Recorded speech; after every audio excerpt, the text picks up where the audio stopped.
Welcome to Star Citizen and the XXL Preview of Alpha 3.19. Und die deutsche Version des Videos findet ihr als Link in der Videobeschreibung oder auf unserem Kanal Die Loge. After the patch is before the patch. With the upcoming Star Citizen Alpha 3.19, the next patch is already within reach, which is why we are taking a look at the near future of Star Citizen together with you, where above all the stability and performance will be noticeably improved in comparison to 3.18. Because really monumental new features like persistent entity streaming recently or new mechanics like salvaging, which we received with 3.18, are not to be expected. But there is still a very clear but. Because there are some very exciting and really extensive innovations, especially in the area of playable content, that we can expect around the halfway point of the year. Probably the most well-known highlight of Alpha 3.19 is of course the updated and overhauled town of Loreville on Hurston. And Loreville, as one of the first metropolises in Star Citizen, has also spent quite a few years on the PU, which has made an update necessary in many areas as well. While there have been minimal improvements and adjustments to new game mechanics over the years, the core has remained the same. However, newly added residential zones such as New Babbage or most recently Orison have raised the bar for these areas significantly, making an update all the more important. And of course, this also applies to Area 18. But this is not a new feature of 3.19, but will probably be a while in coming. As with the missions directly on Orison, the plans for Hurston are that there will be various missions, unique NPCs, specific resources, and other activities directly in the Loreville area to provide meaningful activities and reasons to return there.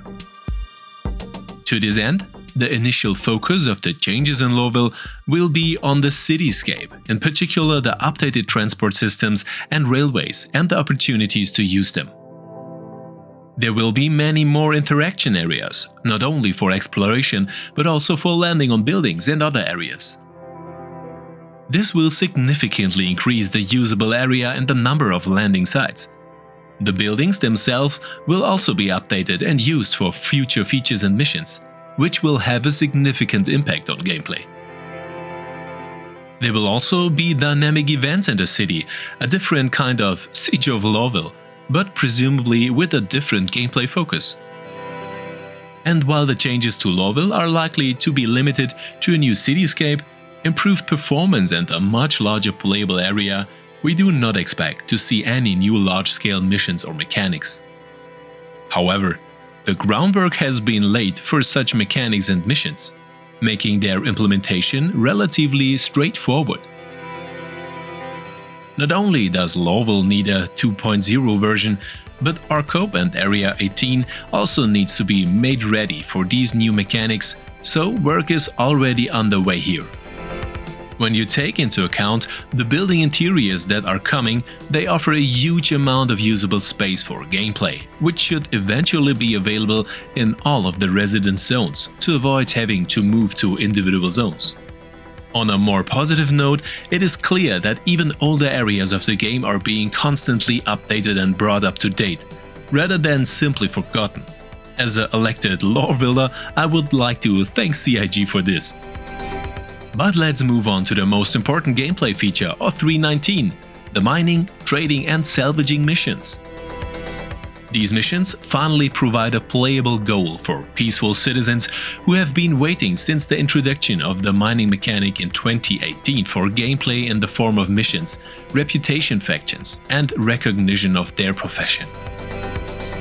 So with 3.19, we finally see the introduction of a mission system for the industrial mechanic, which is one of the most popular areas anyway. There were package missions, but no real cargo missions or anything like that. And with that comes the implementation of various new resources and materials that should make mining not only with ships but also on the ground much more lucrative and thus more interesting. Not only will there be missions and factions for born miners to build up their reputation, but there will also be a mission and reputation system for salvage specialists, the new salvage mechanics, and space truckers. And the speed with which these missions are being introduced is particularly remarkable. It gives the impression that Milestone 3.18 and persistent entity streaming have opened the doors for a much faster implementation of features. I wonder if CIG will now focus on progression and new content? We have already received some information about the upcoming missions. There will be 3 different types of industrial missions to start with.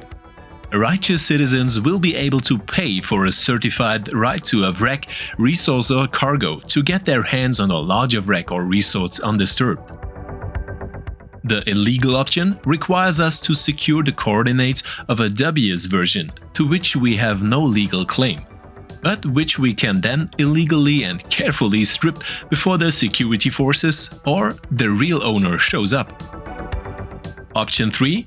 Would there be a "there's something here for everyone" variant that focuses on interaction, whether peaceful or warlike, with other players and leaves everything open. These missions are an open invitation via the mission system to all players in the area who are interested in a peace. It will probably be a very large wreck or resource. We are thinking a javelin, kraken or something similar, which will require multiple layers. However, this type of mission opens the door to collaboration, combat and all other sandbox possibilities, as these missions are completely open and not subject to any rules.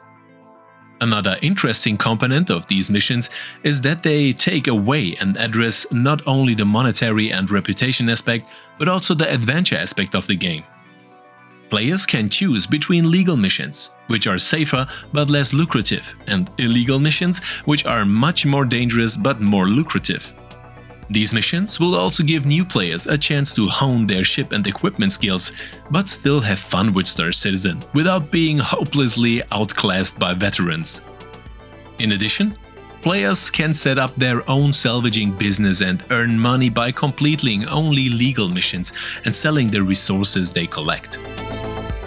And these missions are not only a way to experience adventures and improve your skills, but also to build your reputation and become a mining, trading or salvaging mogul.